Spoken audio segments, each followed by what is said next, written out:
मागी गुम्बा समिति संस्थानको अपिल। नेपालकै दोस्रो बौद्ध स्तूपा रौतहट जिल्लाको चन्द्रपुर नगरपालिका वडा नम्बर 3 को गैंडातारमा निर्माण कार्य भइरहेको छ। 2072 साल माघ 5 गते विधिवत रूपमा निर्माण कार्य सुरु गरेको 132 फिट उचाइ रहेको नेपालकै दोस्रो बौद्ध स्तूपा हो। धर्ममा आस्था राख्ने सम्पूर्ण भक्तजनहरूमा निर्माण सम्पन्न गर्नको निमित्त आफ्नो इच्छा अनुसार आर्थिक सहयोग गर्नुहुन हार्दिक अपिल गर्दछौँ। निर्माण सम्पन्नका लागि आर्थिक सहयोग सिटिजन बैंक बारा जिल्ला पथलैया शाखा। जम्मा गर्ने बैंक खाताको नाम मागी गुम्बा समिति संस्था, खाता नम्बर 02500000034 CA। शिलालेखमा नाम लेखाउनको लागि प्रति व्यक्ति रु 1 लाख मात्र, प्रतिष्ठानको हकमा रु 2 लाख मात्र। सम्पर्क आर्थिक व्यवस्थापन समिति संयोजक जोखेमान बल। सम्पर्क नम्बर 9841778517। लाल बहादुर दोङ सदस्य। सम्पर्क नम्बर 9845660370।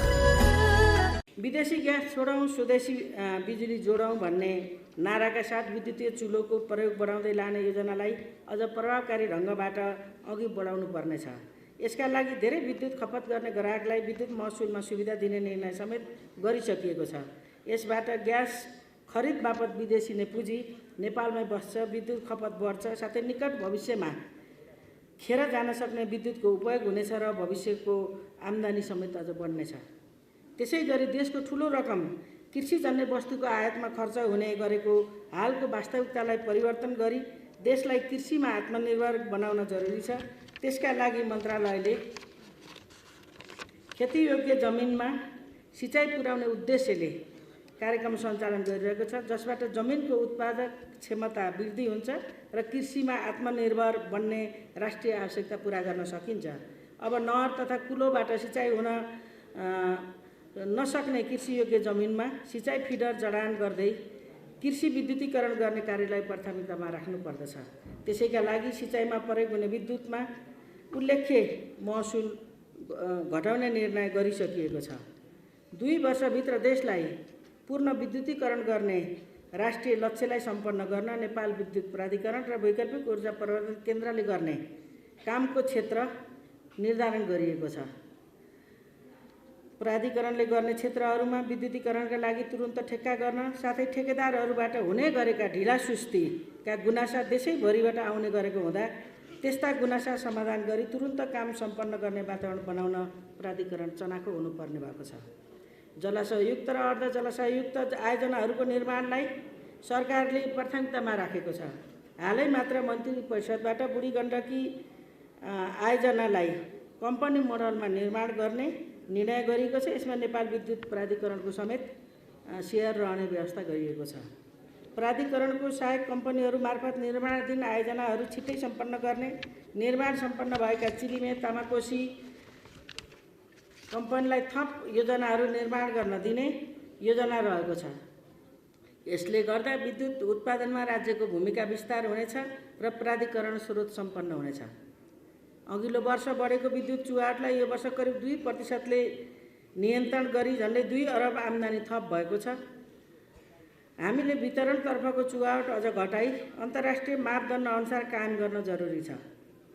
यसका लागि वितरण संरचना सुधार गर्नेतर्फ ध्यान दिन जरुरी छ। उक्त लक्ष्य हासिल गर्न ठुलो लगानीको समेत आवश्यकता पर्दछ। वितरण प्रणालीको पूर्वाधारमा गर्ने लगानीले विद्युत खपतलाई वृद्धि गर्न सहज बनाउँदछ। प्राधिकरणले वार्षिक बक्यौता उठाउने विषय पूर्वाधारमा लगानी गर्ने विषयसँग सम्बन्धित छ। गुणस्तर र भरपर्दो विद्युत उपलब्ध गराउने कुरा, विद्युतीय चुलो प्रयोग गर्ने कुरा होस् वा उद्योगहरूले मागे जति विद्युत दिने कुरा होस्, यो सबैका लागि प्रणालीमा सुधार गर्नुपर्दछ र सोको लागि ठुलो लगानीको आवश्यकता पर्दछ। बाँकी बक्यौता उठाउने र प्रणाली सुधार र विस्तारमा लगानी गर्ने कुरा एक अर्कासँग परस्पर सम्बन्धित छन्। त्यसैले के बुझ्न जरुरी छ भने हामीले तिर्ने महसुल हामीले नै प्रयोग गर्ने गुणस्तरीय विद्युत सेवाका लागि हो। तसर्थ सम्पूर्ण सेवाग्राही, उद्योग व्यवसायी साथै सरकारी निकायहरूमा समयमा नै विद्युत महसुल र बाँकी बक्यौता तिर्नका लागि विशेष अनुरोध गर्दछु। प्रसारण लाइनको निर्माण समयमा सम्पन्न हुन नसक्दा निजी प्रवर्धक र प्राधिकरणलाई ठुलो क्षति भएको छ। यसबाट ठुलो लगानी गरेर जलविद्युत आयोजना सम्पन्न गरेका निजी क्षेत्र लगानी गर्ने ब्याङ्क सर्वसाधारणको ठुलो क्षति भोग्नु परेको छ। यो समस्यालाई समाधान गर्न सबै पक्ष गम्भीर ढङ्गले लाग्न जरुरी छ। प्रसारण लाइन निर्माण, वितरण प्रणालीको विस्तार साथै चुहार नियन्त्रणका लागि जनचेतना बढाउन स्थानीय तहहरूसँग साझेदारी गर्न समेत आवश्यक छ। प्रसारण लाइन निर्माणमा आउने समस्या कुनै ठाउँ, कुनै आयोजना वा व्यक्ति विशेषको मात्र कदापि होइन। यसलाई राष्ट्रिय चासोको विषय बनाइनु पर्दछ। वन क्षेत्रको प्रयोग गर्ने विषय होस् वा निजी जमिनको प्रयोग गर्ने विषय होस्, यसलाई समग्रमा समाधान गर्ने गरी नीति निर्माण गर्न जरुरी छ। मन्त्रालयले यसतर्फ विशेष ढङ्गले गम्भीर भएर लागेको छ। आउने पिँढीलाई अँध्यारो राख्ने कि उज्यालो भविष्य दिएर जाने भन्ने गम्भीर प्रश्न हाम्रो पुस्तालाई सदैव रहिरहनेछ। एउटा आयोजना सम्पन्न हुन 5-6 वर्ष लाग्छ, तसर्थ हाम्रो पुस्ताले गुणस्तरीय सेवा प्राप्त गर्न आउने पिँढीलाई उज्यालो भविष्य दिन विकासका कार्यमा राजनीति गर्ने होइन, सबै इमान्दार भएर एकजुट हुन जरुरी छ। देशको विकासका लागि ऊर्जा क्षेत्रको विकास अनिवार्य छ। देश विकास गर्नका लागि ऊर्जा क्षेत्रको पूर्वाधार पर्याप्त र मजबुत हुन जरुरी छ। तसर्थ विद्युत क्षेत्रको मजबुती हाम्रो दायित्व बन्न पुगेको हो। अघिल्लो आर्थिक वर्षमा अहिलेसम्मकै धेरै 735 मेगावाट विद्युत राष्ट्रिय प्रणालीमा जोडियो। यस वर्ष पनि सोही हाराहारीमा विद्युत प्रणाली जोडिने प्रक्षेपण गरिएको छ। उत्पादन बढ्दै जाँदा आगामी दिनमा वर्षायामको विद्युत खेर जान सक्ने अवस्थालाई मध्यनजर गरी आन्तरिक खपत बढाउने कार्ययोजनालाई प्रभावकारी रूपमा कार्यान्वयन गर्नुपर्नेछ। हामीले विद्युत खपत वृद्धि गर्ने नीति तथा कार्यक्रम पनि सँगै अगाडि बढाएका छौँ, जसले गर्दा यो वर्ष मात्रै उल्लेख्य मात्रामा विद्युत माग बढेको छ। आन्तरिक खपत बढाउन, विद्युतीय चुल्होको प्रयोग बढाउने, विद्युतीय सवारी साधनको प्रयोग गर्ने, उद्योग कल कारखानाको विकास तथा विस्तार गर्ने लगायतका विद्युत खपत वृद्धि गर्ने कुरालाई सरकारले नै प्राथमिकता दिई सम्बन्धित मन्त्रालय निकाय मार्फत विभिन्न कार्यक्रमहरू ल्याइरहेको छ। प्राधिकरणले अब सवारी साधन खरिद गर्दा विद्युतीय सवारी साधन खरिद गर्ने साथै चार्जिङ स्टेसन निर्माणका लागि विद्युतीय पूर्वाधारहरूको विस्तारलाई तीव्र रूपमा अगाडि बढाउनु पर्दछ। यो कुरा सिङ्गो ऊर्जा जलस्रोत सिँचाइ मन्त्रालयमा पनि हामीले यही कुरो लागू गरेका छौँ। अब खरिद गरिने गाडी विद्युतीय मात्रै हुनुपर्नेछ। फिल्डमा चाहिँ अहिलेका पेट्रोलियम यहाँ उपत्यकामा चढ्ने विद्युतीय गाडीहरू पठाइदिँदा पुग्छ। विद्युत उत्पादन र खपतको सन्तुलन मिलाउनका लागि वर्षायाम र सुक्खायामको लागि फरक विद्युत महसुल कायम गरिएको छ। यसलाई अझ विस्तार र प्रभावकारी रूपमा अगाडि बढाउन गारस्थित तर्फका ग्राहकहरूले समेत टिओडी ट्यारिफको सुविधा पाउने व्यवस्था मिलाउन स्मार्ट मिटर जडान गर्ने कार्यलाई विस्तार गरिनेछ। नेपालले विभिन्न अन्तर्राष्ट्रिय फोरम र COP26 मा गरेको कार्बन शून्य प्रतिबद्धतालाई पूरा गर्न साथै ऊर्जा सुरक्षा र ग्रिन फ्युचरको लागि नेपालको जलविद्युत अत्यन्त महत्त्वपूर्ण रहेको छ। हाम्रो जलविद्युत आयोजनाहरूले ग्रिन रोजगारी सिर्जना गर्ने, उत्पादित विद्युतबाट ग्रिन हाइड्रोजन उत्पादन गर्न सक्ने साथै सिङ्गो नेपाललाई कार्बन न्युट्रल बनाउन मद्दत गर्नेछ। नेपालको जलविद्युत प्रयोग गरी भविष्यमा प्रचुर सम्भावना बोकेको ग्रिन हाइड्रोजनको उत्पादन र व्यापारलाई मध्यनजर गर्दै ग्रिन हाइड्रोजनको उत्पादन र यसको प्रयोगबाट युरिया मल बनाउने कार्यका लागि मन्त्रालयले विभिन्न तहबाट अध्ययनको काम अगाडि बढाएको छ र पाइलट योजनाको रूपमा अगाडि बढाउने गरेर तयारी गरेको कुरा पनि म यहाँहरूलाई जानकारी गराउन चाहन्छु। यसका लागि प्राधिकरण र काठमाडौँ विश्वविद्यालय साथै प्राधिकरण र ग्लोबल ग्रिन ग्रोथ इन्स्टिच्युटका बीचमा समझदारी समेत गरिएको छ र मन्त्रालयले छुट्टै कार्यदल बनाएर एउटा रिपोर्ट लिएर अब पाइलट प्लान्टको रूपमा अगाडि बढ्ने भन्ने सोच पनि हामीले अगाडि बढाएका छौँ। विद्युतको प्रयोग गरी हाइड्रोजन उत्पादन गर्ने कार्य अघि बढाइनेछ। साथै हामीले उपयोग गरी बढी हुने विद्युत भारत, बङ्गलादेश लगायतका मुलुकमा निर्यात गर्ने नीति समेत सरकारको रहेको छ। यसका लागि गत वर्षदेखि नै हामीलाई आन्तरिक खपत भई बढी भएको विद्युत भारतीय प्रतिस्पर्धी बजारमा निर्यात सुरु गरिसकिएको छ। भारतले करिब 365 मेगावाट दोहोरिने भयो विद्युत भारतीय एक्सचेन्ज बजारमा निर्यात गर्न सक्ने गरी स्वीकृति प्रदान गरेको छ। सो बराबरको विद्युत निर्यात गरी विदेशी मुद्रा आर्जन भइराखेको छ।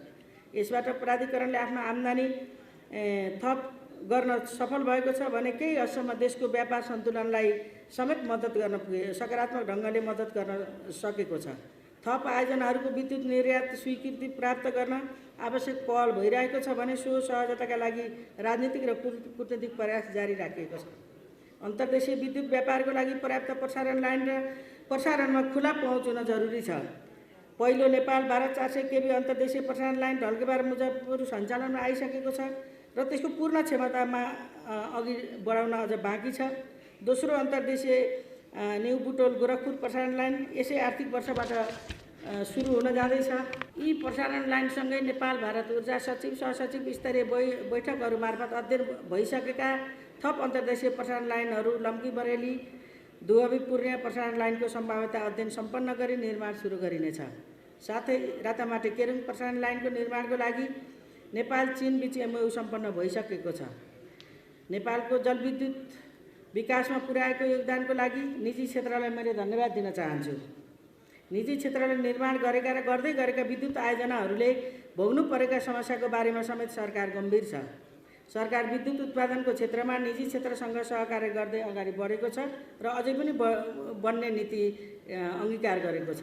प्राधिकरणले विद्युत खरिद सम्झौता गरेका करिब 3200 मेगावाटका जलविद्युत आयोजनाहरू निर्माणाधीन अवस्थामा छन् भने करिब 1600 मेगावाट बराबरका आयोजना टेकर पेको प्रावधानमै PPA हुँदा पनि निर्माणमा नगई खोला नदी ओगटेर बस्ने प्रवृत्तिलाई निश्चित गरी वास्तविक प्रवर्धकहरूलाई प्रोत्साहन गर्नेतर्फ हामीले कदम चाल्नुपर्ने भएको छ। विगत केही समयदेखि रोकिएको विद्युत खरिद बिक्री सम्झौता अघि बढाइएको छ। ऊर्जा सम्मिश्रणको अनुपात अनुसार बाँकी रहेको कोटा भित्रका PROR आयोजनाको PPA अघि बढाइएको छ। साथै पुरानो ऊर्जा सम्मिश्रणको अनुपातलाई मन्त्री परिषदको बैठकबाट परिवर्तन समेत गरिसकिएको छ। विगतको कुनै एउटा सन्दर्भमा निर्धारण गरिएको ऊर्जा सम्मिश्रणको लाई नै अन्तिम मानि त्यसैमा सीमित भएर बस्दा राष्ट्रको प्राकृतिक स्रोतको अधिकतम उपयोग गर्न नसकिने र नदीमा पानी त्यसै खेर जाने अवस्था समेत आउन सक्ने खतरा देखिन्छ। विद्युत विकास विभागबाट सर्वेक्षण र उत्पादन अनुमति पत्र जारी गरिएको र अनुमति पत्रको प्रक्रियामा रहेको करिब 30,000 मेगावाट बराबरका आयोजनाहरू छन्। अहिलेको व्यवस्था अनुसार सबैलाई Q40 डिजाइन क्राइटेरियामा निर्माण गर्ने हो भने हामी अब धेरै जलविद्युत निर्माण गर्न सक्ने स्थिति देखिँदैन। तसर्थ जलस्रोतको अधिकतम उपयोग गरी विद्युत उत्पादन गर्न विद्यमान Q40 डिजाइन क्राइटेरियामा पुनरावलोकन गरी जलस्रोतको अधिकतम उपयोग हुने गरी जलविद्युत आयोजना विकास गर्ने व्यवस्था लाइसेन्स र PPAमा मिलाउन मन्त्रालयले आवश्यक निर्णय गरिसकेको छ। छिटोभन्दा छिटो प्राधिकरण सञ्चालक समितिबाट उक्त निर्णय अनुमोदन गरी रन अफ द रिभर आयोजनाको PPA सुचारू गरिनेछ। आज PPA हुने आयोजनाहरू आउन पनि 4-5 वर्ष लाग्ने भएकोले विद्युत विकासमा गति अवरुद्ध हुनु हुँदैन भन्नेमा चाहिँ मन्त्रालय सचेत छ। समग्र ऊर्जा क्षेत्रको नियमनकारी भूमिका भएको विद्युत नियमन आयोगले गर्नुपर्ने धेरै कामहरू हुन बाँकी छन्। आयोगले तयार गर्नुपर्ने नीति, कार्यविधि, ग्रिड कोड, व्हिलिङ चार्ट निर्धारण लगायतका कार्यहरू हुन सकेका छैनन्। आयोगमा सहमति स्वीकृतिका लागि पुगेका कामहरूलाई छिटो टुङ्ग्याउने साथै आफ्नो नियमनकारी भूमिकालाई जिम्मेवार ढङ्गबाट निर्वाह गर्दै आयोगले सेवा प्रदायकलाई सेवा गराइप्रति जिम्मेवार बन्न लाग्नेछ भन्ने मैले विश्वास लिएको छु। प्राधिकरणले ग्राहकहरूलाई गुणस्तरीय विद्युत सेवा उपलब्ध गराउने धेरै मेहनत गर्नुपर्नेछ। गुनासो तत्काल संशोधन गर्ने, वितरण संरचनाको स्तर उन्नति एवं विस्तार, प्रविधिको प्रयोग गर्दै अटोमेसनमा जाने, स्मार्ट मिटर जडान कार्यलाई देशभर विस्तार गर्ने कार्यलाई तीव्रताका साथ अगाडि बढाउन जरुरी छ। आधुनिक प्रविधिको प्रयोग गर्दै गुणस्तरीय विद्युत सेवा खर्च कटौती र ग्राहकलाई सुविधा दिने कुरामा प्राधिकरणले विशेष ध्यान दिन जरुरी छ। स्मार्ट मिटरको लागि प्रयोग हुने फ्रिक्वेन्सी प्राधिकरणलाई उपलब्ध गराउन छलफल गरी कार्यान्वयनका लागि अब अन्तिम चरणमा पुर्याइएको छ। प्राधिकरणको चरम लोड सेडिङको अवस्थामा बनाइएको विद्युत खपतलाई निरुत्साहित गर्ने वितरण विनियमलाई मेरै अध्यक्षतामा सञ्चालक समितिबाट परिवर्तन गरी वितरणमुखी र विद्युत खपतलाई प्रोत्साहन गर्ने बनाइएको छ। विनिमयमा अब सबैलाई 100 kVA सम्म को चार्जिङ स्टेसन र कृषक सहकारीबाट सञ्चालित दुग्ध चिस्यान केन्द्र, कोल्ड स्टोरेजहरूलाई 200 kVA सम्म लोड प्राधिकरणले नै ट्रान्सफर्मरबाट दिने, अपार्टमेन्ट भाडामा बस्नेलाई छुट्टै मिटर दिने लगायतका व्यवस्था गरेका छौँ। विगतमा भन्दा प्राधिकरणले प्रवाह गर्ने सेवामा उल्लेख्य सुधार आएको छ, तर हामीले राखेका लक्ष्य हासिल गर्न हाम्रो सेवालाई अझै परिष्कृत र प्रभावकारी बनाउन भने जरुरी छ।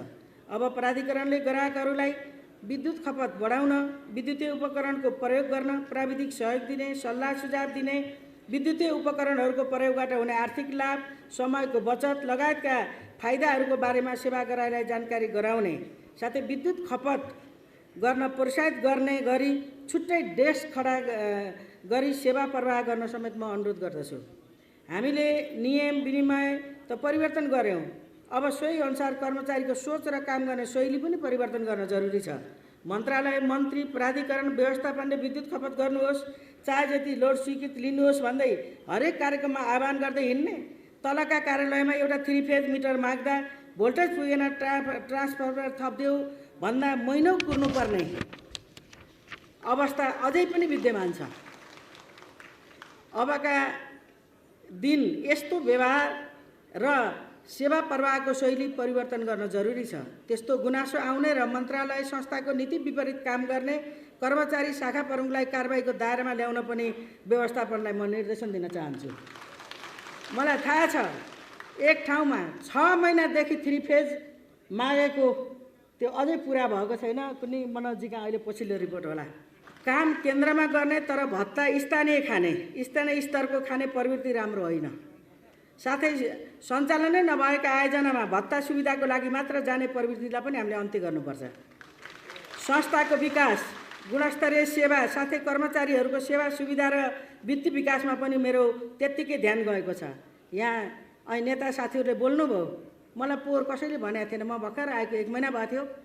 मैले जिन्दगीमा जुन वर्ग र जुन समुदायलाई केन्द्रित गरेर मैले आफूले राजनीति गरेँ, मैले दैनिक ज्यालादारी भनेर गर्मीका घाम, बर्खाका पानी, पुसमाघको चिसोमा फिल्डमा जाने दैनिक ज्यालादारी राख्ने यो प्रथा नै राम्रो थिएन। अब राखिसकेको छ। तर चाउरी परेको अनुहार, फुलेको कपाल लिएर वृद्ध भत्ता लेखाउन जान नपरोस्, मैले केही निर्णय गर्छु भनेको थिएँ र त्यही निर्णय अनुरूपै मैले व्यवस्थापन समितिभित्र मैले एउटा कार्यदल बनाएँ। मैले तपाईँसित जस्तै छिटो निर्णय होस् भनेर अपेक्षा गरेको थिएँ। झन्डै 10 महिनापछि हामीले त्यो रिपोर्ट पाएका छौँ र अब त्यसलाई चाहिँ हामी सकारात्मक ढङ्गले सम्बोधन गर्नका निम्ति 1 महिनाभित्र कार्यविधि तय गरियोस् भनेर त्यही कार्यदललाई मैले समय किटान गरेर सबभन्दा पछिल्लो सञ्चालक समितिको बोर्डको बैठकमा निर्णय गरेको जानकारी गराउँछु। किनकि एउटै संस्थाभित्र हामी कोभिडको एउटा महाविपत्ति भोग्यौँ 2 वर्ष। अनि हामी गत वैशाखमा स्थानीय निर्वाचन र अब 3 महिनामा सङ्घ र प्रदेशको निर्वाचन गर्दैछौँ। त्यो आर्थिक हिसाबले थप व्ययभार हो। त्यसका बावजुद पनि सरकारले 15% कर्मचारीको तलब बढाएको कुरा बिर्सेर अनि यहाँ फेरि अर्को बोनसको कुरा जुन ढङ्गले उठ्दैछ, म त आश्चर्य लाग्छ। यो देशमा 3 करोड जनता छैनन्? यो विद्युत प्राधिकरणमा छिर्न नपाएर अरबका खाडीमा जाने 40 लाख युवाहरूलाई एकचोटि सोच्नुहोस् त। सोचनीय कुरो होइन। मैले मेरो ठाउँबाट म त्यही 3 करोड र त्यो विदेश अरबको उसमा 50 डिग्री तापक्रममा पसिना बगाउने र कैयौँ चाहिँ सब बनेर देशभित्र फर्किने नागरिकलाई पनि हामीले सम्झिनुपर्छ। त्यसले सरकार कर्मचारीप्रति सकारात्मक छ हो। सबैलाई 15 छ। यदि सामाजिक न्यायको हिसाबले हो भने तलकालाई अलि धेरै, माथिकोलाई थोरै हुन्थ्यो, बढाउनु पर्थ्यो। एउटा लमसममा 15% तलब सरकारले थपेको छ। योभन्दा अहिले अर्को ढङ्गले आर्थिक माग राख्ने कुरा राम्रो होइन। एनए नाफामा गएको छ। त्यो चाहिँ सेवा विस्तार र सेवाको गुणस्तरीयमा लगाउनका निम्ति चाहिँ बडो तन मनले लगाउँ। पहिला देश बनाइहालौँ न, सबैका विद्युत पुर्याउँ र सबैले ऊर्जाका रूपमा सबै विद्युतीय ऊर्जा खपत गर्ने बनाऊ। मागी गुम्बा समिति संस्थाको अपील। नेपालकै दोस्रो बौद्ध स्तूपा रौतहट जिल्लाको चन्द्रपुर नगरपालिका वडा नम्बर 3 गैटाटारमा निर्माण भइरहेको छ। 2072 साल माघ 5 गते विधिवत रूपमा निर्माण कार्य सुरु गरिएको 132 फिट उचाइ रहेको नेपालकै दोस्रो बौद्ध स्तूपा आफ्नो इच्छा र गच्छे अनुसार सहयोग गरी निर्माण कार्यलाई पूर्णता दिन धर्ममा आस्था राख्ने सम्पूर्ण आम जनसमुदायमा हार्दिक अपील गर्दछौँ। बौद्ध स्तूपा बनाउन बारा जिल्ला पथलैया शाखामा रहेको मागी गुम्बा समिति संस्थाको नाममा सिटिजन बैंकको खाता नम्बर 025000034 CA मा सहयोग रकम जम्मा गर्न सक्नुहुनेछ। सहयोग रकम अनलाइन सेवाबाट पनि जम्मा गर्न सकिनेछ। सहयोगी मित्रहरूले शिलालेखमा नाम लेखाउन चाहनुहुन्छ भने प्रति व्यक्ति रु 1,01,000 रुपैयाँ र प्रतिष्ठानको हकमा रु 2,01,000 रुपैयाँ बुझाउनु पर्नेछ। सम्पर्कको लागि आर्थिक व्यवस्थापन समितिका संयोजक जोखेमान बल, सम्पर्क नम्बर 9841778517। लाल बहादुर डोङ, सदस्य, सम्पर्क नम्बर 9845660370।